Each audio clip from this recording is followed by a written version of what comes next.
ನಮಸ್ತೆ, ನನ್ನ ಹೆಸರು ಡಾಕ್ಟರ್ ರವಿ ಕ್ಯಾದಿಗೇರಿ, ಮಕ್ಕಳ ತಜ್ಞರು, Apollo Cradle Jayanagar, Bengaluru. HMB virus ಜಾಗೃತಿ ಅಭಿಯಾನಕ್ಕೆ ತಮಗೆಲ್ಲ ಸ್ವಾಗತ. ಇದು ಕೆಮ್ಮು, ನೆಗಡಿ, ಕೈ ಕುಲುಕೋದರಿಂದ ಹರಡುವ ಕಾಯಿಲೆ.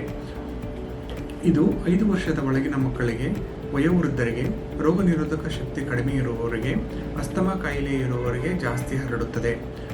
ಇದು ನ್ಯಾಟ್ ಎಂಬ ಪರೀಕ್ಷೆಯ ಮುಖಾಂತರ ನಾವು ಇದನ್ನು ಕಂಡುಹಿಡಿಯಬಹುದು. ಇದರ ಚಿಕಿತ್ಸೆಯ ವಿಧಾನಗಳು ABCD ಎಂದು ಗುರುತಿಸಲ್ಪಡುತ್ತದೆ. ಎ ಎಂದರೆ ಎಸಿಂಪ್ಟಮ್ಯಾಟಿಕ್, ಇದಕ್ಕೆ ಯಾವುದೇ ರೀತಿಯ ಟ್ರೀಟ್ಮೆಂಟ್ ಬೇಕಾಗಿರೋ ಅವಶ್ಯಕತೆ ಇರೋದಿಲ್ಲ. BCD ಇದು ಉಸಿರಾಟದ ತೊಂದರೆಯ ಅನುಗುಣವಾಗಿ BCD ಎಂದು ಕ್ಯಾಟಗರಿ ಮಾಡಿ ಟ್ರೀಟ್ಮೆಂಟ್ನ ಕೊಡಲಾಗುವುದು. ಇದಕ್ಕೆ ಯಾವುದೇ ರೀತಿಯ ಸ್ಪೆಸಿಫಿಕ್ ಟ್ರೀಟ್ಮೆಂಟ್ ಇರುವುದಿಲ್ಲ. ಈ ರೋಗನ ತಡೆಹಿಡಿಯುವುದು ಹೇಗೆಂದರೆ ಫೇಸ್ ಮಾಸ್ಕ್ ಉಪಯೋಗಿಸೋದ್ರಿಂದ, ಕೈ ಚೆನ್ನಾಗಿ ತೊಳೆಯೋದರಿಂದ ಈ ರೋಗವನ್ನು ತಡೆಹಿಡಿಯಬಹುದು.